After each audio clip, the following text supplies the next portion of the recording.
video I'm showing how to make crunchy cornflake cherry caramel biscuits. How pretty do these biscuits look? And I'll just give you a close-up. Oh, delectable.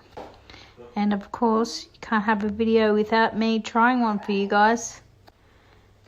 And in it goes. Oh, talk about delish. Okay, for the ingredients, you will need 3 cups of cornflakes, some dulce de leche, half a can of condensed milk, and 1 cup of cherries.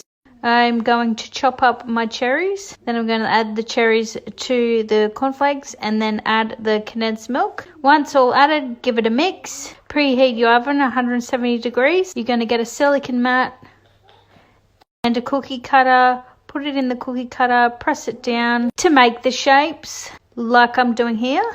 Press it down and push it out, and there you go. Continue to do all of them. Then add some dulce de leche on top. Add the caramel to all of them. Then you're going to pop them in the oven for 12 minutes. Just like that, they're out of the oven and cooling. Get some melting chocolate. Melt the chocolate, add some oil, give that a mix.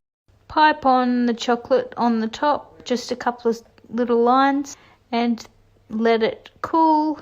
And there you go. How easy was that? Enjoy, guys. Cheers.